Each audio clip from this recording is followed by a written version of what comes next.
Good afternoon, family. Thanks for checking out today's video.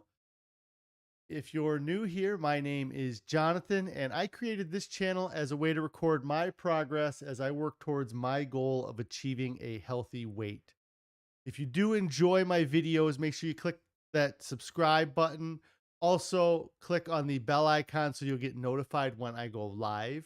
If you'd like to participate in on the discussion, you can join me on my live streams, or you can also consider joining a Discord server that I created. There's a link for that server down in the description below. It should be active for a week.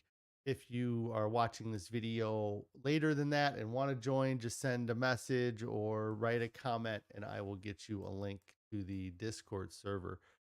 Also, if you're interested in getting some ideas of the meals that we enjoy, we have created a link to a Pinterest board that has some of our family's favorite whole food plant based meals. Today is day 528 of my 3-year challenge to lose 300 pounds. I've used a combination of water fasting and a whole food, plant based, salt, oil, sugar free diet to lose 210 pounds. I'm about halfway through month 17, so I am almost halfway through this challenge. And I'm really excited about hitting my goal weight and finding what works best for me so that I can maintain that goal weight. If anybody has any non-scale victories they'd like to share, I'd love to hear your non-scale victories. How you doing on your diets? Are you getting ready to start a diet? If you've fallen off track, what are you doing to get back on track? And what things are you doing to make staying on your diet easier than the alternative? Go ahead, switch over to the main page here. I hope everybody had a great evening last night. We had not much going on last night. Actually, kind of been was nice, I think. I'm trying to think of what we did end up doing, and I can't remember anything in particular. I know I had to go to Walgreens, so that took up a little bit of my evening. But other than that, we just kind of hung out at home. I did take some photos of dinner last night and breakfast this morning. This was our dinner last night. It was a version of our mega veggie chili.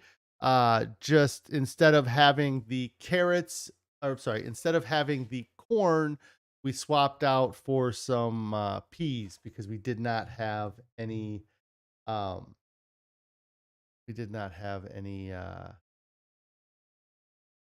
corn. So we had peas, and it was really good. I really enjoyed that last night. Um, I had that. I probably had some Ezekiel bread last night too. I think I had Ezekiel bread last night. I felt like I was eating a lot yesterday still too. So I had this. I had another actual bowl of this, and then uh, Carrie did pick up some of the dehydrated mango from Costco late last week, and I finished that bag of the dehydrated mango yesterday as well. So that was kind of the food I had for the most part. Uh, Um, that was the food that I had for the most part yesterday evening. And then this morning, I ended up taking a photo of our breakfast. This is the oatmeal that we have. I call it our savory oatmeal. I was kind of giving Carrie a hard time because I was thinking, I was like, maybe we should have more vegetables. And she was like, you do know I put like over a half a bag of spinach in that oatmeal. And I didn't realize that there was that much spinach in the oatmeal, but it just cooks down so much that you don't even really notice. But I really enjoyed breakfast this morning, and it's something that a year and a half ago I never would have tried anything like this. So it's kind of cool to have something like this and to enjoy it and be satisfied from it as well. So that was kind of my food since yesterday. I did take a couple photos, so I figured I'd share with you guys what I ate. I did get on the scale this morning. I probably ate too much last night because I did have a couple bowls of that mega veggie chili. I probably could have survived with one bowl. Also, I was eating that Ezekiel bread with the nut butter. I It's tough because, I'd love for the scale to be going straight down and, lose 2 pounds a week and make huge strides. But at the same time, I want to be happy. I want to be satisfied. And I don't have any guilt really associated with the things that I do end up choosing to eat. Like, it's something where the food is just, you know, so far on that health side of things that I have a hard time feeling guilty for eating. Uh, like I said, I could probably get by with eating less and I'd probably still be satisfied. And the scale would probably reflect that a little bit better for me. But at this point, I am still, figuring everything out and I'm happy with where things are. I'm happy with, the weight I'm at right now. And I'm hoping to still see a loss tomorrow, but I'm not going to beat myself up over it. If I don't, I really don't want to get into a pattern where I'm trying to skip a meal to try to get my weight down on the scale because it works for a week and then the next week I have to kind of skip that same meal and then maybe do another 5 hours of fasting on top of that. And it just builds up to a point where I don't want to be doing regular fasts every week as part of my routine. I just like to, eat uh, a little bit more mindfully, or, you know, I'm going to continue to eat the way I'm eating because I feel great. And uh, Wayne, one of the guys that comments on a lot of my videos, had made a comment about that I should be measuring like my waist and my other measurements. And I was thinking that it is kind of a shame that I didn't measure my waist. The best I can do for gauging how my waist is doing is that the belt that I wear kind of every day is a belt that I dug out of a box after I started doing this challenge because for a while I wasn't wearing any pants that had a belt. Uh, I was wearing mostly like sweatpants or jogging pants or whatever you want to call them. And I wasn't wearing a belt. So uh, I had pulled this belt out of a box. And the last time that I did wear the belt, I had to drill an additional hole in the belt because I had gotten larger than the belt is. All right, I needed a larger belt. So I drilled another hole, an inch or so away from the last hole in this belt. And then now I'm, probably 4 or 5 holes into the belt. I'm actually pretty close to, I'm on like one of the last 2 holes before I would have to drill a hole in the other direction. And I also made a comment to Carrie this weekend too that uh, my pants were falling down a lot. So uh, that kind of makes me feel like my waist is getting thinner or getting, shrinking down some.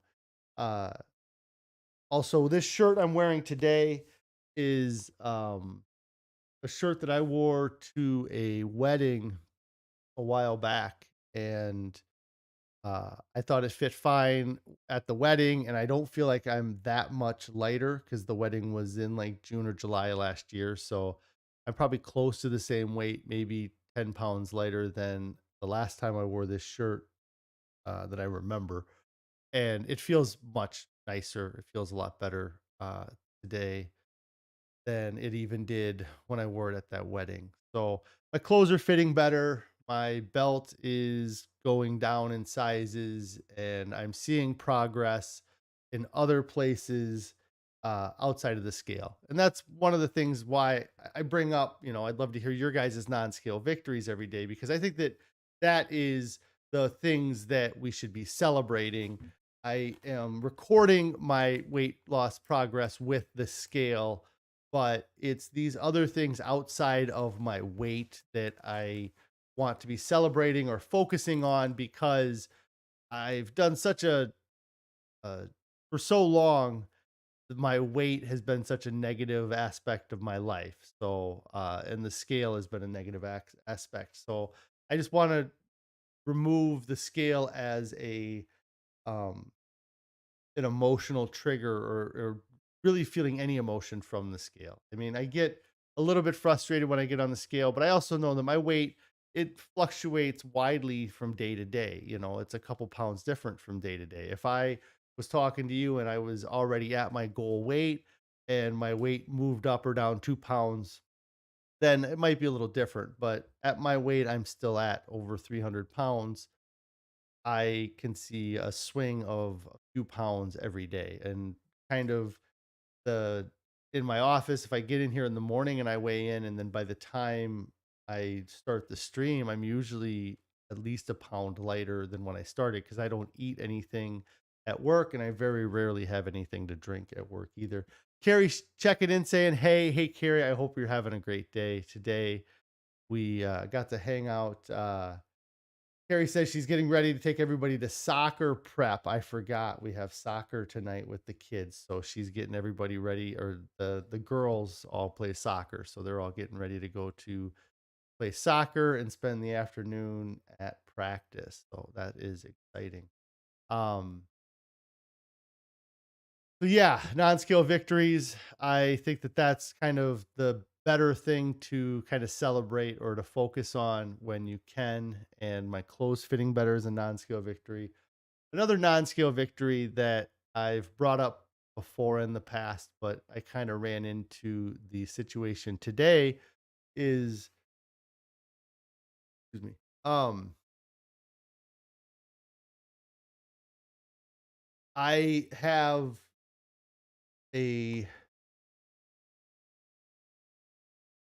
try to think of how to explain the non-scale victory here. So, anyways, the non-scale victory essentially is that I had an event for my kids' school. They had a music program today that we went to that program and we watched our kids sing and they did a great job and it was fun to watch all the kids get up there and sing all the songs they've been practicing and the band played a little bit. And it was just a kind of a neat thing. But my non-scale victory is just the confidence that I was able to walk into the building with because a lot of times over the past 5 years that we've been going to this school, I've always kind of been hesitant to go to these events, or I always dreaded going to these events because we live in the same town that I went to school in. And so a lot of these kids that are in school now, their parents were either in my grade or grades around me, or I know them from high school. And at 500 plus pounds, you're a little bit ashamed of yourself when you go to these public events. You curious what people think of you. Also, you know, COVID's changed things, but we were kind of back into more of a tightly packed room this time than we have been in the past year or so. And because of that, you know, the chairs were right next to each other. And when you're a bigger guy and your butt hangs over on both sides of the chair, you feel like you're imposing on other people. But it was nice today to be a little bit more comfortable. Also, sitting in the chair was, you know, it hurt sitting in these folding chairs for the hour and a half that we were there. I guess, yeah, it probably would have been an hour and a half at least. And if I'd have been any heavier, it would have been much more uncomfortable.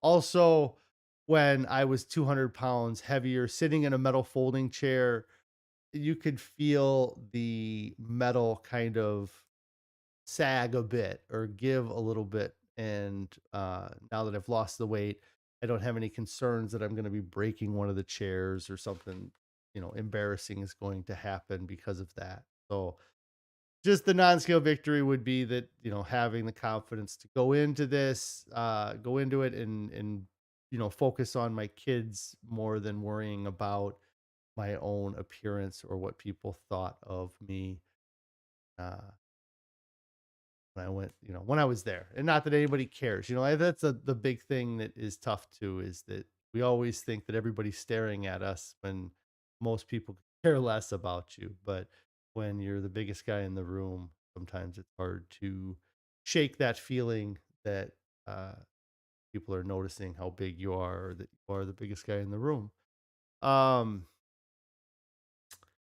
Another non-scale victory too is that I got a lot going on with work. We're really busy And I don't know that even a year ago that we would have taken on the work that we're taking on this year, had I not lost the weight. And I just feel like for really probably the last 4 or 5 years with work that I've just been in kind of this limbo or this rut, and losing the weight has kind of given me the confidence to get out of that rut and to start taking some chances that we kind of were hesitant to take in the past, or we may, had I not lost the 200 pounds I lost, we probably wouldn't even be talking about doing any changes, and we would just be continuing to keep things the way we had been doing them. So losing the weight has also given me the confidence to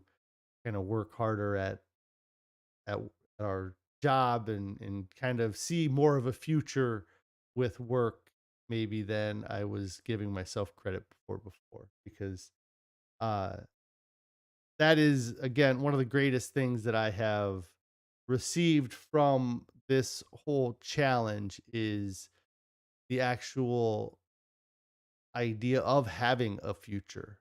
You know, if you'd asked me at any point, I would have told you I was feeling good and I was looking forward to the future and I can't wait to have grandkids and I can't wait to get old and all this stuff. Or, you know, see my kids grow up and get married and spend time with the family.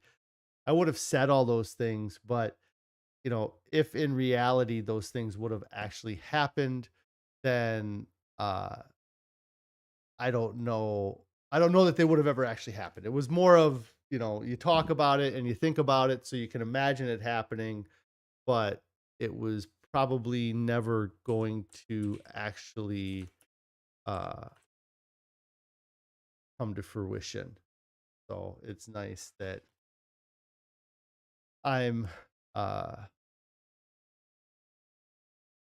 having that. I'm having, you know, better thoughts of the future, or you know, I'm anticipating seeing my kids grow up more than I did in the past. So I was gonna try to pull this video up here. So I talked about this a little bit uh, yesterday, and I I'm just gonna I'm gonna play the video. I don't know how much I'm gonna react to it or not, just because I don't know how to get out of full screen.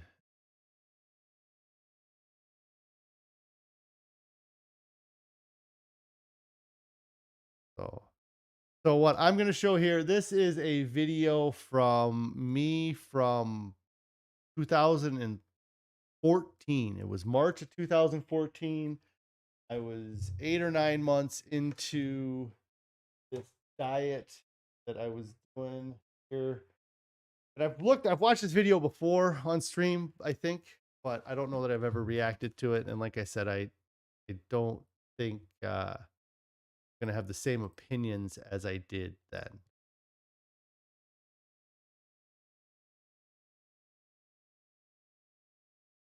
Here, uh, so that's all right. Give me a second. I'm gonna have to wear headsets because I don't have speakers to hear the audio. And again, I'm not sure I'm gonna, but I figured that it would be something to do today and to listen to. So, like I said, this is 2014. I was um 8 or 9 months into a diet, and one of the things that never gets mentioned by me in this interview or gets mentioned by the doctor that I am with here is that I was taking a prescription at the time called phentermine, which was an appetite suppressant, and really kind of ended up being what, you know, the birth of my confidence in being able to fast, because I was eating very low calorie diet when I was taking these pills. Let me switch over to this here and see what it shows. Okay. So you guys will have to let me know if the audio comes through okay or how things are on that end stream. Dr. Elish Karani and his team will be busy at their booth telling you all about their unique Jonathan Fa. Jonathan, Dr. Karani is here now along with a successful patient, Jonathan Fa. Jonathan, Dr. Karani, great to have you both today. I guess this is just the time of year to be thinking about this, isn't it? That's true. To looking better, feeling better. Jonathan, quite the success story you've got. Yeah. Tell me about your original weigh-in. Well, I met with the doctor in the middle of August last year, and I weighed 413 pounds at my first weigh-in, and never thought I would ever get over 400 pounds again. Fast forward 8 years, and I'm over 500 pounds. So that was quite a change. Been seeing him regularly. You go, you weigh in. He has support group meetings. As of the 6-month mark, I've lost 125 pounds. Oh, congratulations. In 6 months, you guys, we have your before and after shot. So with fasting, I lost in 125 pounds. I probably lost that faster than 6 months. I mean, in 9 months, I was down 200 pounds. But yeah, it was a very quick weight loss, 125 pounds in 6 months. So you weighed 413 pounds originally. Was that a height for you, a maximum that you'd ever weighed? I've weighed more than that in my life, but it's definitely high. I mean, that was at the high end Look of my how weight. different you look before and after. How much more would you like to lose? Probably 30 to 40 more pounds. Mm-hmm. So there 30 to 40 more pounds, which is interesting. So that would have put me probably at like the 260, 270 mark, because I was probably the same weight there or a little bit lighter in that than I am right now. I guess 125 would have put me at, yeah, so I guess I was 15, 20 pounds lighter in this video than I am now. But my goal then was to get down to 350. And again, what I've talked about in the past a lot about setting a goal like that, like that's a great weight to hit, especially when you start at 400. And it is not anything to be disappointed in if you hit those goals. But I really feel like I needed to set a goal to put me at what would be actually a healthy weight and not like still overweight. And so that's why I challenged myself to lose 300 pounds this time and get down to like 220 and to get to what would be like an actual healthy weight for a 6 foot tall adult versus 350, which would have been close, but not all the way there at this point. Yeah. Well, before we ask the doctor about his approach to this, what made the difference for you this time? It was just realizing that I had the power to take Phentermine. Control over my diet. You know, Phentermine is what made the difference. Stop pushing it off to a later version of me. And I had control of my diet. I was able to push off the binging to a later version of me because I was taking phentermine. Take control of it myself and say, I can do it now, and I can do it right. Well, let's talk to Dr. Karani about that power. He's just said he felt like he had the power to change it. What is it that you teach these folks that instills that in their minds?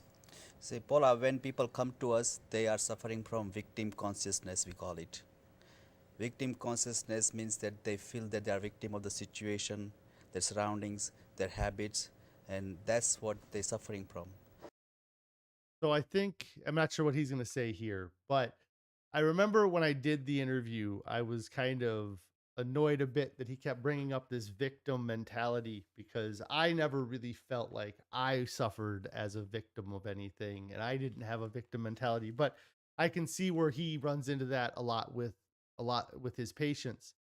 But as I'm listening to him now and what I know now, the first thing that comes to my mind is that we kind of are victims. We're victims of the marketing that these companies are doing. We're victims of the information that our government has released saying that certain things are good, or that, you know, when they say that a low fat diet is anything under 30%, that's really an awful thing to tell people, because then they think if they eat a 25% low fat diet or a 25% fat diet, then they're eating low fat because that's lower than what the government recommends, when the government recommendations was based off of information that a group of people decided that there was a large chunk of that group that wanted to make the fat cap like 20%. and they agreed to make it 30% to appease the other half of the people in the room. And so we are a victim of the environment that we live in. We, in some ways, we are knowingly victims. In some ways, we are unknowingly victims. Like I said, with the government stuff, I didn't know a lot of that before. With the marketing, the how tough is it to go, they always say that if you're going to go grocery shopping, you shouldn't go on an empty stomach because you'll buy everything, because they're marketing so well to you. If you went into the grocery store and everything was in a white box with a black label on it, then you wouldn't buy these things, extra things. You would just go in there and buy what you went there to buy. But when you walk by a box and it says, high in fiber or great source of omega 3s or part of a balanced diet, you kind of fall for those tricks that they have on these packages that don't realize are you don't realize how much power they really have over us. And they've been doing it for my whole life. Like I've mentioned before, I could probably draw what the Keebler Elf house looks like, or I know exactly what Tony the Tiger or Toucan Sam sounds like, or even stuff as simple as Cheerios or the Honey Nut Cheerios, the little bee that used to fly around. Those are all marketing tricks designed to get us to buy these products. So I think that it's not getting yourself out of that victim mentality. It's realizing that you're actually being attacked by these companies. They're spending millions of dollars. The amount of money that McDonald's spent last year just in advertising is absurd. Why does McDonald's really need to advertise at this point? Because everybody knows where they're at and they know what food they have, but they know they need to advertise, because if they don't advertise, then you might go to Burger King or you might go to Wendy's, and they don't want you to go to their competitors. They want you to come to their place. So they're going to make their food the most attractive looking to get you in the store. And then when you get there, they're going to fill it with as much fat and as much salt, much sugar as they can, to get you to come back and eat it and say that that burger was better than the Burger King burger. So I'm never going to go back to Burger King again. I'm just going to eat at McDonald's all the time. And so there is a victim in the equation. We are being attacked. Like, that is a big part of this, is that we are being attacked by these corporations that want our money. So let me go on. And when they come to us, we give them empowerment basically. We empower them that they can do anything they want. It does. So you give them a prescription that removes their temptation from eating these foods that they've been marketed to their whole lives. So they would choose to just not eat because of the drug versus the actual fixing the problem and eliminating the processed food from your diet. Because when I was on this diet, I was taking phentermine. I would not eat any breakfast. I would work all day. On my way home, I'd stop at a gas station. I would buy a thing of small Pringles and a regular Kit Kat, because I usually used to get the big Pringle and the king size Kit Kat. So I was cutting back by eating the small Pringle can and the regular Kit Kat. And then I'd go home and I would eat like a Polish sausage or a kielbasa or some sort of processed meat almost every night. Sometimes I guess I probably had some of those rotisserie chickens that I would just order a rotisserie chicken, or I'd pick up a rotisserie chicken and eat most of that for a meal as well. So, but all of this power that his people are getting or they're finding is because they're being prescribed phentermine. Doesn't matter how to do it, but they have to have a desire and belief that they can do it. It starts It up starts here. with the mind. It starts in the mind. Jonathan, what were you telling? I don't disagree that it is a mindset issue. You need to make the decision to make these changes, but when you add the drugs into it, it totally throws off what your mind is actually doing. Because the second I quit taking these phentermine pills, the second they told me I wasn't able to continue on with the prescription, I was done with the dieting. Like, I had already spent the last 6 or 9 months nearly starving myself every day. And now I didn't have that appetite suppressant anymore. I was back in line at the fast food restaurants within a week of being off of the phentermine. Telling yourself before when you weighed over 400 pounds? I was telling myself that tomorrow's John would take care of it, not today's John. I mean, it was, it kept pushing it off, and just got to do it. Does this feel like something that you can stick with for the rest of your life, that this has staying I'm power? gonna lie. Yeah, because it's not so much Lie. about restricting myself from things or saying It you was. don't say I can't have that donut. You choose not to have the donut, or Right. That I choose not to have the donut now. I am making better choices, but I had a lot of help to make that choice 8 years ago. so it's yeah. I think I could stay with it forever. Are you on a workout Did plan as not.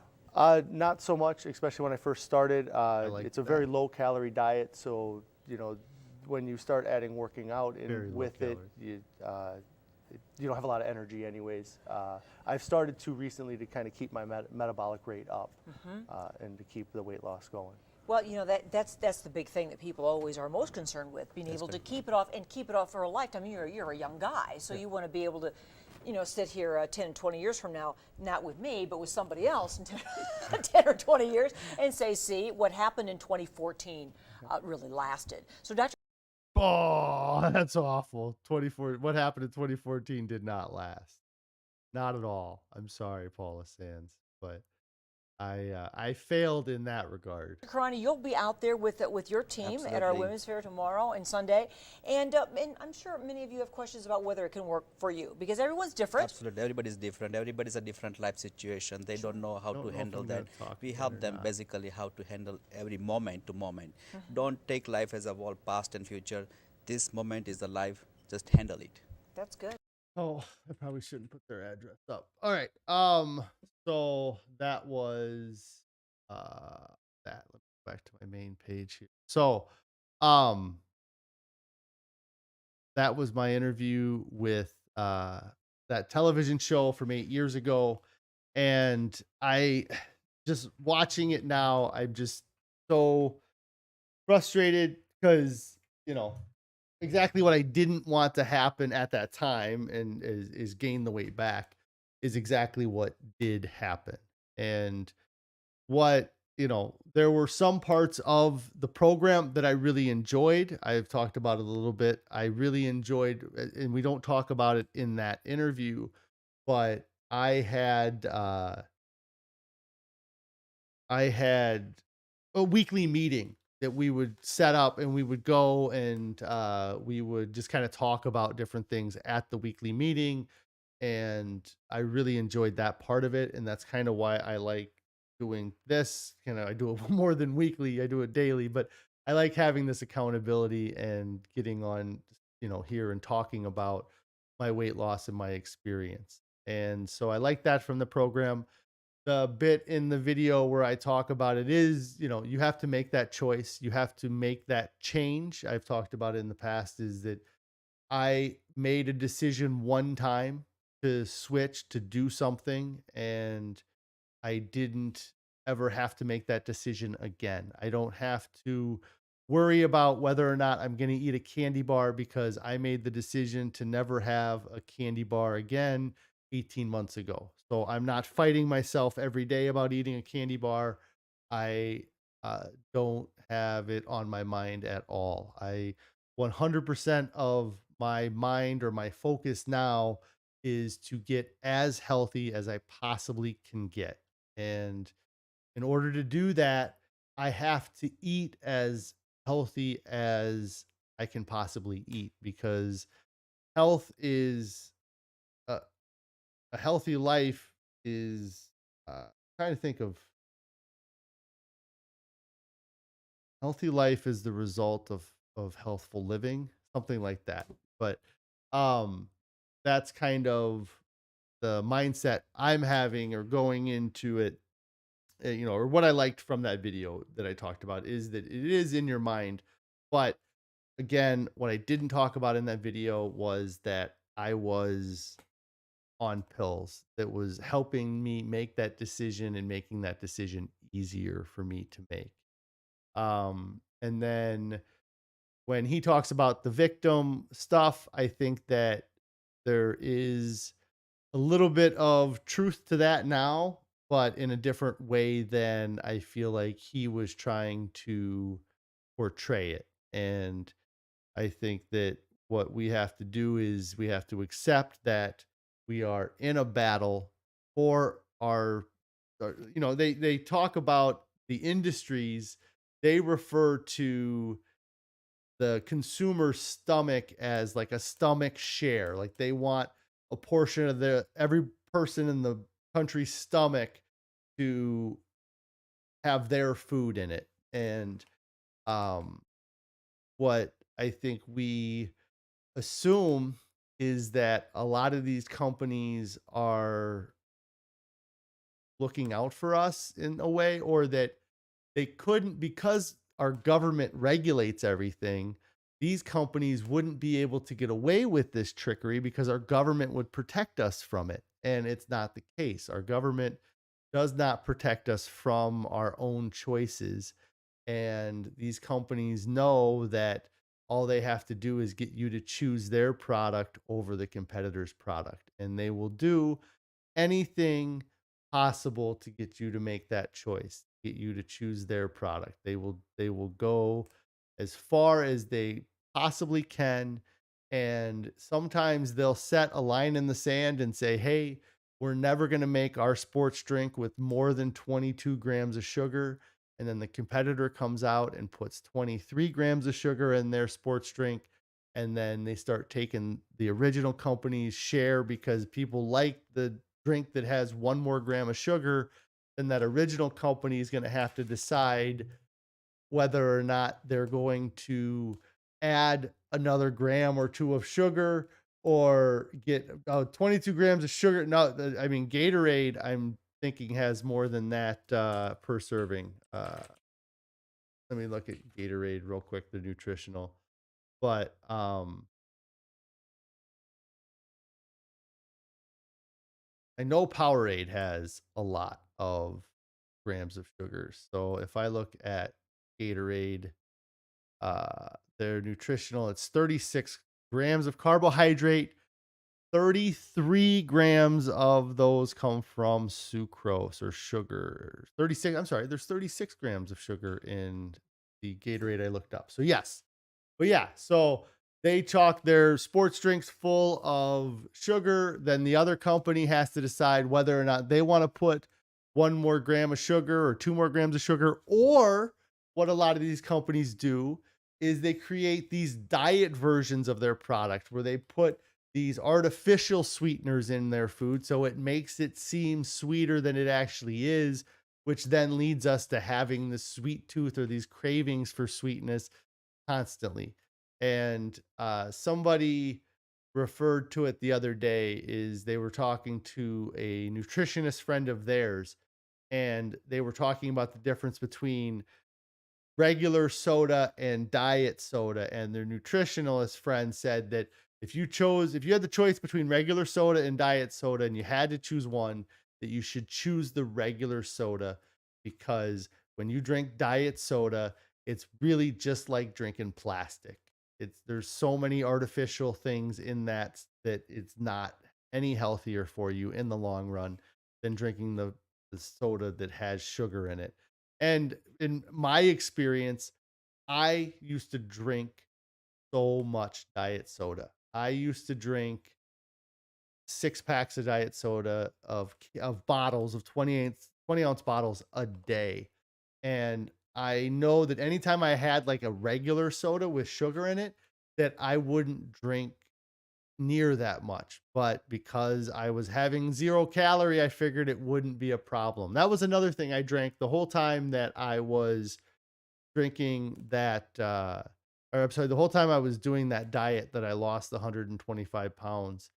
I was drinking the Powerade Zeros, which again are filled with a lot of artificial sweeteners and man-made products. Anthony's over here talking. He said that he can barely tolerate 5 grams of sugar in a protein bar. Yeah, I don't know that I could handle hardly any sugar now that I've been off of the sugar for so long. And then he says, plastic. He also says, I'm looking a lot better this week. Thank you. And hopefully I'll have a non-scale victory tomorrow. I think that probably what helps me look better this week is I shaved my beard, so I don't have a big scraggly beard. I hopefully I do have a scale victory tomorrow, but like I kind of said earlier today, I am not going to beat myself up over it because I know that I have eaten nothing but healthy food for the last week. And if I'm not losing weight, it's not because I ate something that's junk food. It's just I ate enough calories to sustain myself, I suppose. Um, but thanks for the compliment. And I'm looking forward to getting on the scale tomorrow and hopefully seeing some sort of loss. Again, not going to beat myself over it.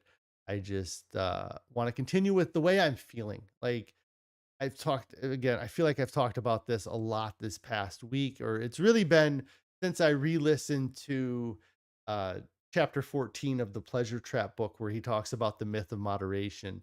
And they talk about when you go for a period of time when you've eaten healthy, that you realize that you don't have any external triggers that are affecting your mood when it comes to diet. I'm not looking for joy in my food. I'm not looking for discomfort I'm not expecting discomfort from foods that don't look appealing.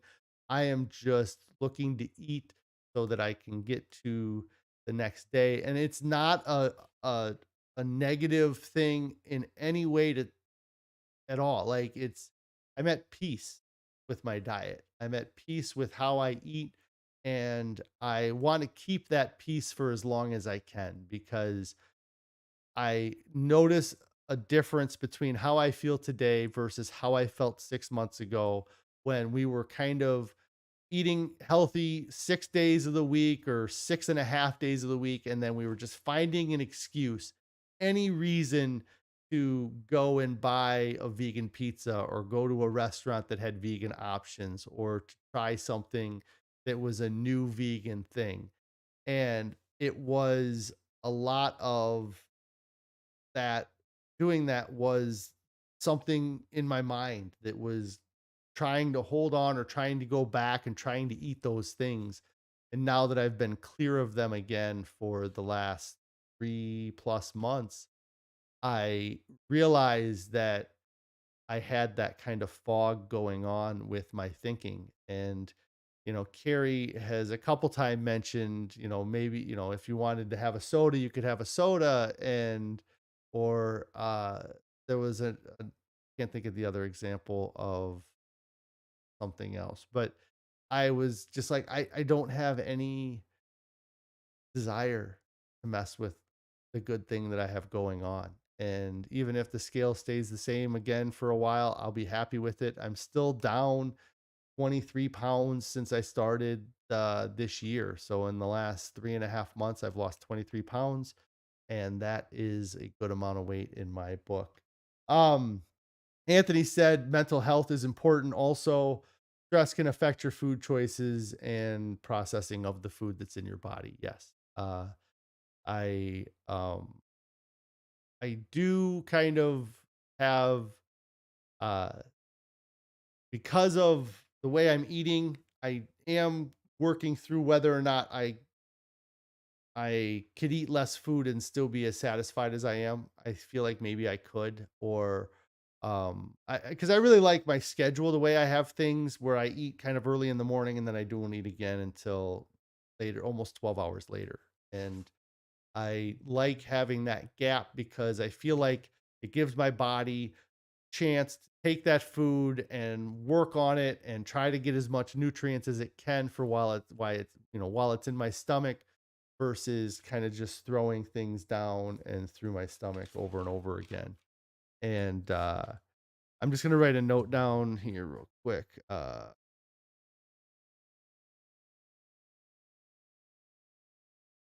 because there was something that I had been wanting to talk about on stream for the last 2 days, and I couldn't remember what it was, and then it just popped into my head, so I wanted to remember it so I could talk about it for tomorrow. So hopefully you guys check in and watch my video tomorrow. But I am going to get out of here today. I went a little bit longer than I expected. So I appreciate everybody checking out my broadcast. And if you haven't subscribed to my channel, hit that subscribe button. I'm like 4 away from 500. So I just need 4 more people. I don't know, share this video with somebody you think it might help, and maybe they'll subscribe to the channel or something. But I'm only 4 away from getting to 500. I'd love to hit 500. And so hit that subscribe button, click on the bell icon so you get alerted when I go live. And if you haven't started your diet yet, what are you waiting for? Get started right now. Make the decision one time to change and just make that change, but make it now. Change now. Don't wait. Nobody gets to their goal, looks back and says, I'm so happy I waited. I don't know why I was rushing to lose weight. Everybody looks back and says, I wish I would have started sooner. I wish I would have known how great I was going to feel. If I would have known that, I would have started sooner. So, Anthony's saying that I should air fry fresh corn. That sounds very interesting. Right now is not the time of year to be grabbing ears of corn. But that sounds interesting. We might have to try that out. I live in the land of corn, so when it's corn season, remind me of that again here in a few months. But that sounds good. Don't fall for the myths of moderation, the myth of moderate change. I talked about that a little bit ago. Just make the decision to change. If your goal is to make the change anyways, then by doing it moderately, then you are going to slow down how fast your progress happens. Just make a complete change. You will see great success. And if you want to have huge changes in your life, then you should make huge changes in your diet.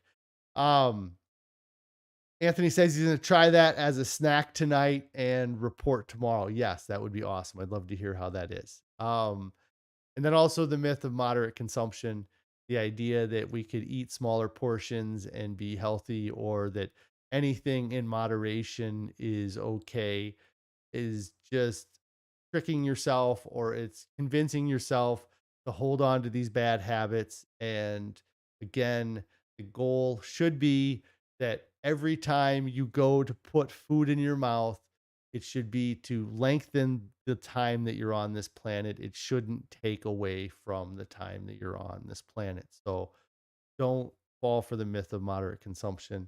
I'm out of here, guys. Tomorrow will be weigh-in Wednesday. I'm looking forward to it, and it should be a great, great fun day, even if I do not lose. But we'll figure it out. I'll see you guys tomorrow.